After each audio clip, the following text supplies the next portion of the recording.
ជំរាបសួរទូរទស្សនិកជនជាទីគោរពនិងជាទីមេត្រីគណៈពេលនេះសូមជូនព័ត៌មានរបស់បណ្ដាញទូរទស្សន៍បាយ័នព័ត៌មានជាបឋមសូមជូនព័ត៌មានក្នុងប្រទេសមេតិការនៃព័ត៌មានក្នុងប្រទេសសំខាន់មានជាបន្តបន្ទាប់ដូចតទៅ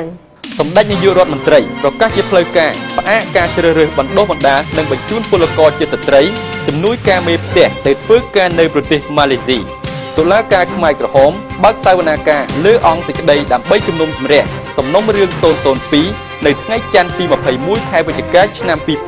2011រួមនឹងព័ត៌មានសំខាន់មួយចំនួនទៀត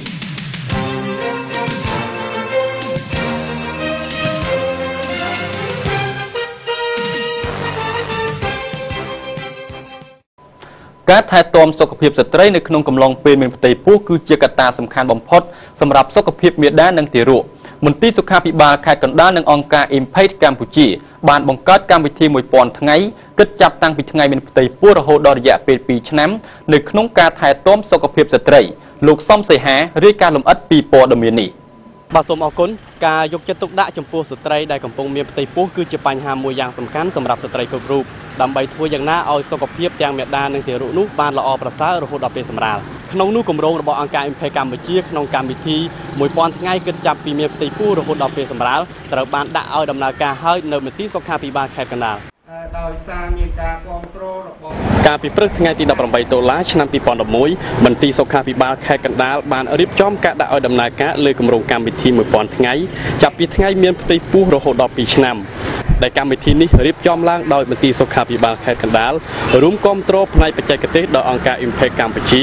ព្រមទាំងមានការចូលរួមពីបណ្ដាមន្ទីរពេទ្យបង្អែកមួយចំនួននៅខេត្តកណ្ដាល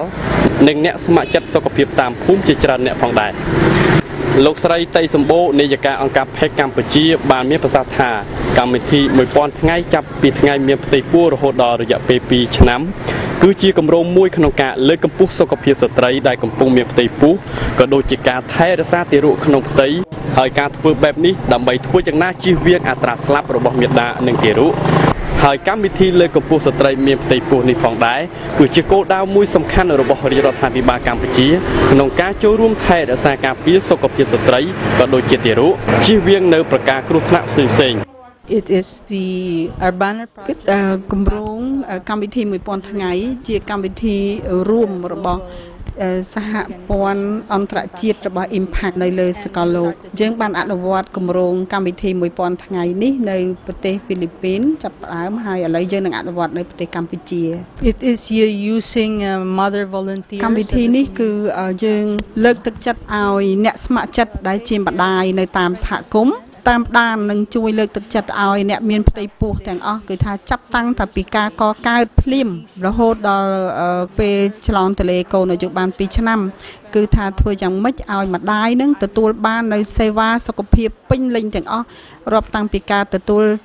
ជាតិដែកជាតិហូលីកហើយអាយុអំបិលយ៉ូតសពគ្រប់គឺថាអ្វីដែលម្ដាយត្រូវទទួលគឺត្រូវតែធានាថាបានទទួលសពគ្រប់លោកមេញរដ្ឋាអនុប្រធានមន្ទីរសុខាភិបាលខេត្តកណ្ដាលបានមានប្រសាសន៍ថាកន្លងមកមន្ទីរសុខាភិបាលខេត្តកណ្ដាលតែងតែយកចិត្តទុកដាក់បំផុតចំពោះបញ្ហាសុខភាពប្រជាពលរដ្ឋជាពិសេសទាក់ទងទៅនឹងសុខភាពមាតានិងទារកនេះ